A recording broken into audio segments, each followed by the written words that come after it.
Hello and welcome back to Witches of the Moon. I'm Eva Maria, your Monday hostess for this season. I'm posting this a little bit late. I've just been dealing with a lot lately. Actually, I have a slight headache right now. So forgive me, but I'm here to make my video. So that's the important thing, right? Anyhow, our topic for this week is witchcraft and children. This is probably going to be a short video. Um, Only because of a few things. First of all, I don't have children, so take this with a grain of salt.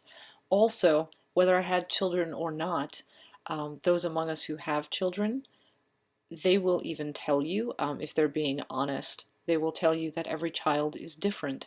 So no one thing really successfully applies to all children. Some children are more mature than others. Some children are more willing and open to things like obeying rules or listening to their parents. Some kids are far more rebellious by nature. Some children, I don't know, there's just so many differences individually with us all that plays another factor. Even if I had kids and I said, well, I have kids and this is what worked for me, that doesn't mean it's going to work for everyone's children. We're all individuals. We're all individual human beings. We're all, just doing our best. It's not like when you have children, some magical how to raise this life handbook pops out of that vagina right after, Though I'm sure many of us wish that was the case, because that would be pretty cool if they were like, here's your handbook, ma'am, with your baby. But sadly, no, there is no handbook. That aside, this is a complicated topic, and I'm looking forward to hearing what everyone else is going to talk about, what everyone else is going to bring forth on this topic this week, what discussions are going to kind of come forward and take shape, because there are so many aspects to this. The first thing that springs to mind when I think of witchcraft and children is that for many people, witchcraft is so intertwined with faith and religion or spirituality.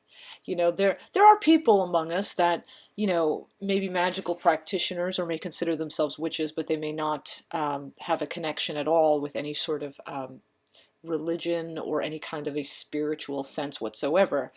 There are, atheists that just believe in energy, existing in all things, and therefore, they don't identify with the idea of deity and spirits and things like that, and that's perfectly fine.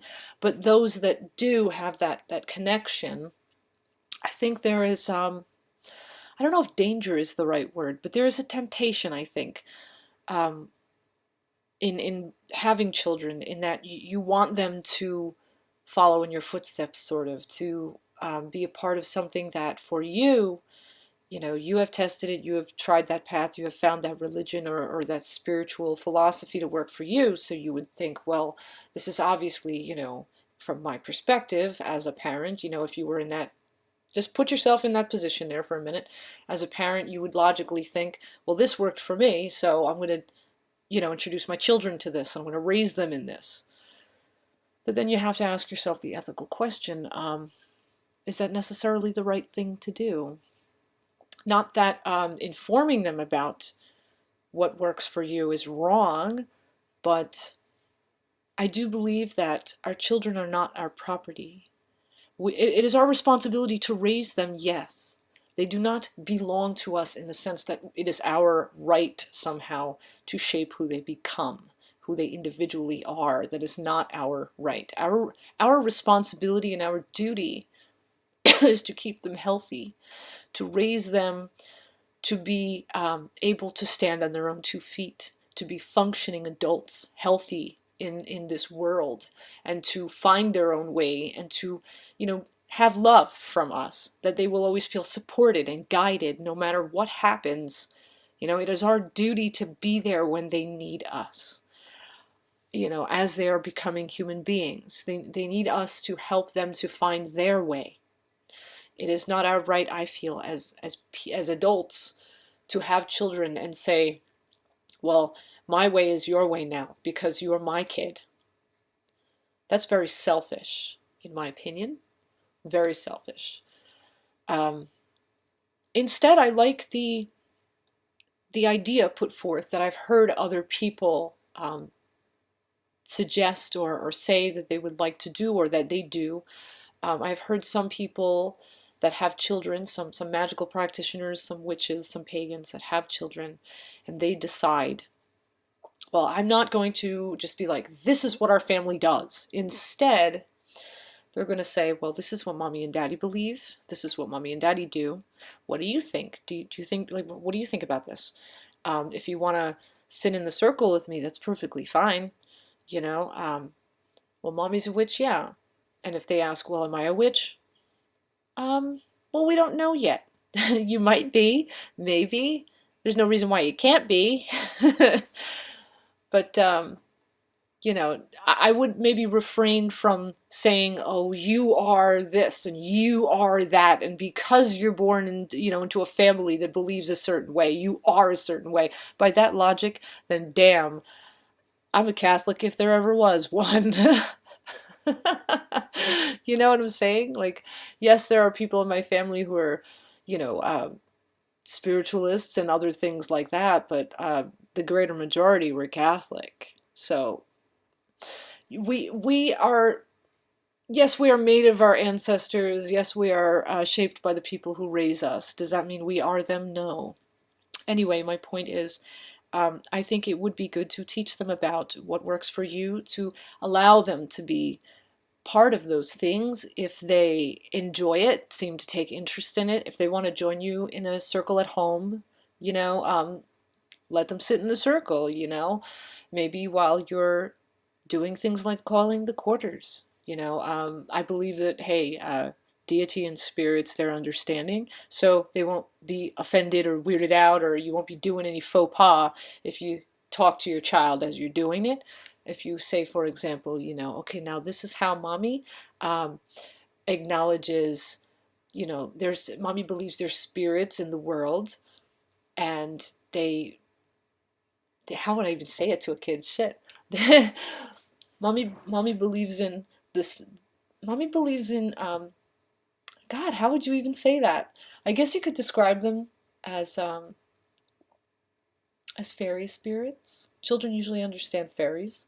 So using terms like elementals and things like that, I don't know if a kid would understand, but you could say something maybe like, well, mommy believes in fairy spirits, and there are fairies for earth, and there are fairies for fire, and there are fairies for water, and there are fairies for air. And when mommy makes a circle, mommy invites the fairies to come to the circle. So then as you're calling the quarters, you can say, okay, this is how mommy calls the fairies of the air.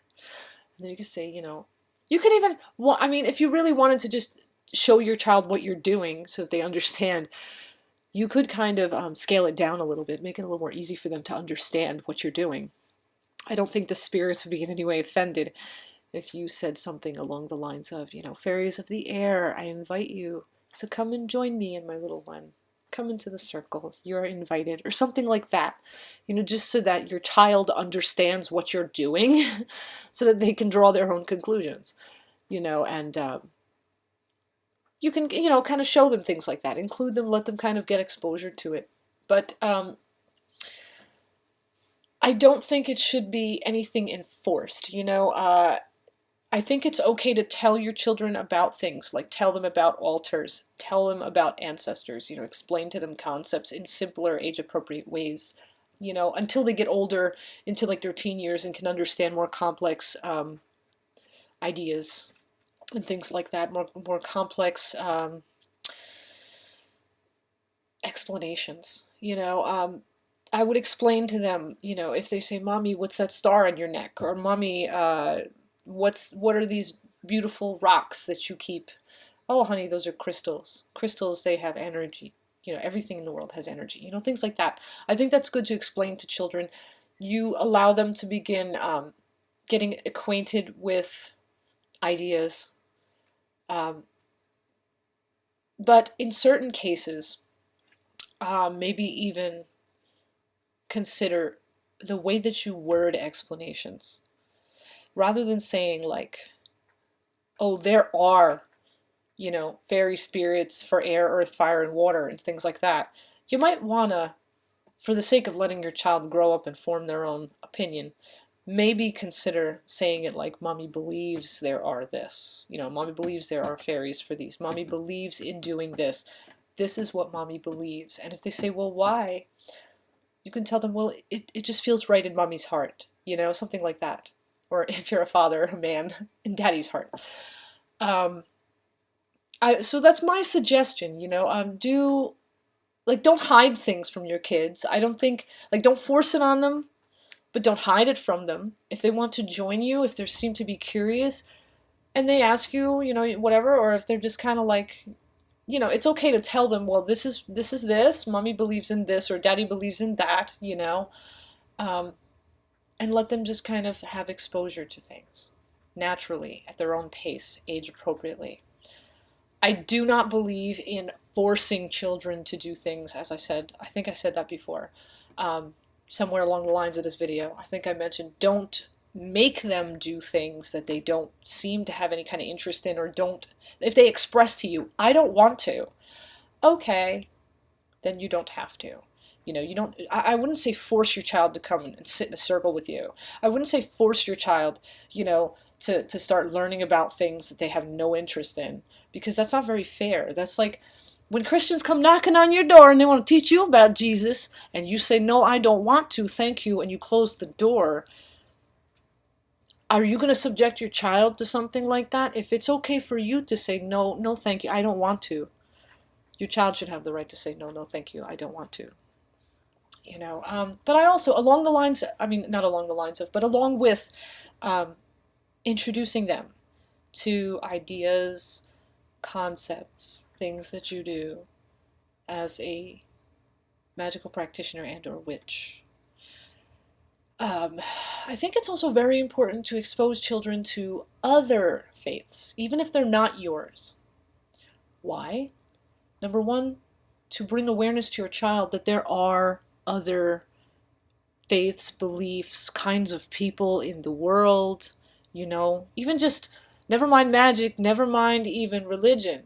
Expose your child to some other cultures, please, I think it would be good for them. So what a lot of parents do, what I've heard of a lot of parents doing, is they will, as, let's say there's cultural celebrations from other cultures, they will do little activities where at home, let's say they're not Jewish, but Hanukkah comes around. Well, they will teach their children, okay, you know what Jewish people do? They believe in this, and this is how they do it, and oh, wouldn't it be fun if we, had a menorah, and we, if we just saw, what it's like, and then you just kind of, you can do a little setup and just be like, oh, isn't it nice, fun to learn about, Jewish beliefs and this and that, or,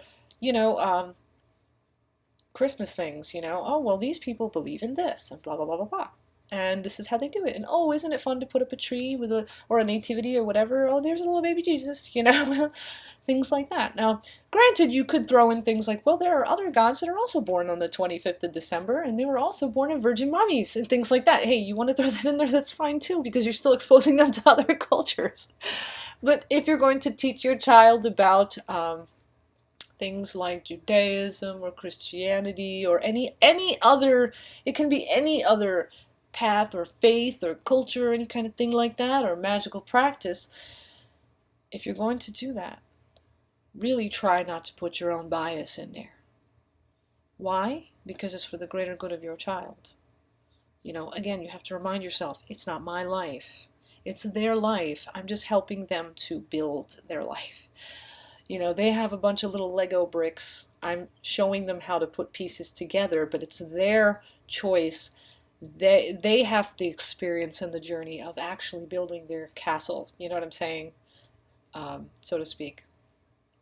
So you could do things like that, expose them to other beliefs, other traditions, other practices, even within magical denominations. There are various different denominations, so you can even let's say you do, let's say you're a Celtic Wiccan. Well, you can introduce your child even along with teaching them things about Judaism or about other religions and things. If you want to teach them also about magic in particular in different ways, you can teach them about different denominations, you know, the Northern Way, Dianic Wicca, let's say, or, you know, age appropriately, of course, you know, you can tell them different things like, oh, there's different cultures, you know, that have different magical systems, you know, different beliefs, you know. You can tell them about Santeria, for example. If you know enough about that to at least give them the basics, you know, I mean, unless somebody is initiated, really, though, there's a lot that it would be hard to fill in the blanks. But my point is, you want to give your child a lot of exposure, a lot of source material to really find where they're drawn to in terms of interest in witchcraft or magic or spirituality, even, and religion. I find for a lot of people those are very intertwined. Not for everybody, but for a lot of people those are intertwined. And again, you know, don't force it. Allow it to be pretty free. What else did I want to say? Let me just refer to my notes. You might want to introduce them to some basic things. Things like crystals, for example. Encourage them without directly encouraging them. You know, maybe do a couple of things like exercises where they can exercise their psychic muscles, you know? Get 2 red ace cards out of a playing card deck, and then, like, the ace of spades. Shuffle those all up, and, you know, with the 2 red aces and the 1 black ace, and play a game where they're face down, where you and your little one try to locate that ace of spades. You know, they're young, so that would actually help to build their psychic senses. Play other games, you know. I'm thinking of a color. Do you know what color that is? If you, you know, can you guess what color it is? Can you feel what color it is? Can you see it in your mind if you close your eyes, what color I'm thinking of, or something like that? You know, little games you could play to exercise their psychic abilities. Now, when it comes to actual magical instruction, I would personally, and this is just me, I would personally refrain from doing that until they're a little older. Because it takes a lot of, I think, anyway, maturity to not just learn things and have knowledge, but to have a little bit of wisdom gained through experience to know what to do with that knowledge. I would say at the very least wait until they're like 13, you know, before you start teaching them magical instruction, personally. But I kind of almost want to lean older than 13, like 16 and 18 is like where I want to kind of like push it and start teaching if I'm going to teach. 13 and up, it's an age where they can start to choose their own ideas about, does this resonate with me? Do I believe in this or in things relating to this or associative of this? In other words, if it's a magical system, do I believe that this is possible? Do I believe in, let's say, a spiritual or religious philosophy that tends to sort of surround maybe a given magical system? That's another thing to take into consideration. You know, they can kind of start formulating for themselves. Maybe they'll decide that it's just not their thing at all. And if that's what they decide, let it be at that. Let it be at that. If, however, they think it's the bee's knees and would really like to learn, well, then they're old enough now at 13 and up to kind of express, yeah, I want to learn.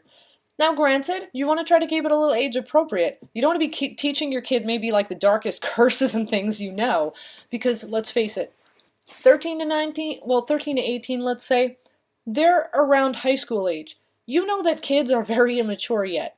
They get into little tiffs with other kids over stupid shit. You don't want your kid, hopefully, going out and cursing another kid because, well, you know, he looked at the boy that I like, or she, whoever, looked at the boy that I like, or was flirting with them, or they didn't want to sit with me at my lunch table. I'm gonna curse them. Fuck that.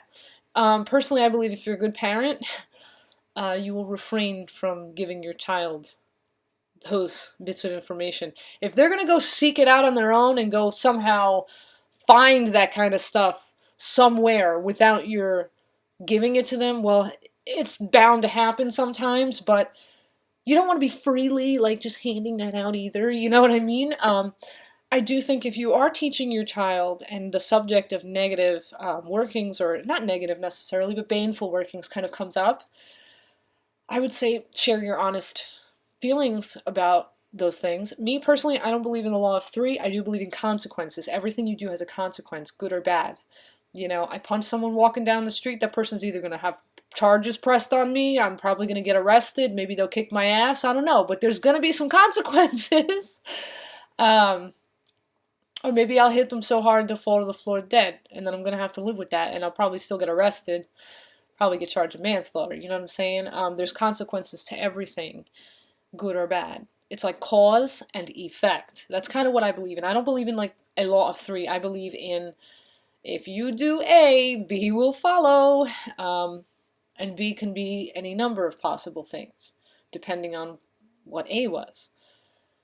I hope I'm not rambling through this video. I'm trying so hard to really be concise with my thoughts. It's just such a complex topic. What else did I want to say? Let's see, I covered about... I think I covered everything I had written down in my notes. There's really no right or wrong way. Again, just to reiterate the points that I made, I don't like indoctrinating children with a certain dogmatic set of beliefs or view, or like saying like you have to believe this because I believe this. I don't like that. Personally, I think children should be exposed to diverse beliefs, diverse magical approaches as much as possible, age appropriately. I do think parents should be open, inclusive, encouraging of magical and spiritual exploration and curiosity and experiences that their children may have naturally. I don't think children should be forced to follow in some footsteps, because some people really believe that it's so imperative that the family has a lineage, and it's like, stop it. Your kid, though they are technically your legacy, they're not there to make you feel like a more awesome witch, okay? Stop it. So if your kid doesn't feel drawn to something magical, something spiritual, something religious, let them be with, you know, whatever does resonate with them, and respect that. You know, you love them, obviously, so love their right to be individual. You know, they came from you, yes, but they become their own person. And finally, I would say, if you're going to instruct your child magically, I would wait, at least, personally speaking, until they're 13 or older. I tend to lean toward older age, like 18, but like I would if I had kids, but that's just me. I just feel like the older they are, kind of the better, because they're closer to adulthood in the sense of they've kind of lived a bit, you know what I mean? Though they don't have all the experience or all the answers and they're still young, when you're almost graduated high school, you know, you kind of been through some shit. So, like, in terms of social interactions with others, so maybe maybe an 18-year-old as opposed to, like, you know, a 13-year-old might have a different level of maturity, depending. I mean, every kid's different. Every kid is different. Again, I've said that in the beginning of the video, and I'll say it again. Every kid is different. What may work for some kids may not work for other kids. But regardless, it's really hard for me to speak on this topic because I don't have children, and also, all kids are different. There's no manual, as I said earlier, that just pops on out of that vagina with the child. Though I wish that, you know, it would be so cool if kids came into this world with their own handbook. Like, this is how you raise me? Read the damn book. There will be a test. But I don't know. If nothing else, I hope you enjoyed this video. I hope I didn't ramble too much. I'm trying. I'm really trying, folks. I have a headache, and with that said, I'm going to wish you blessed be an ashe. I'm going to try to have a relaxing remainder of my night, or morning, technically. And yeah, until next time, until our next exchange, I guess I'm gonna say bye-bye for now. And if you have any thoughts, questions, comments, anything to share or add, bring them forth in the comments. And I look forward to the discussions that will come forth this week from this topic, witchcraft and children. See you later, folks.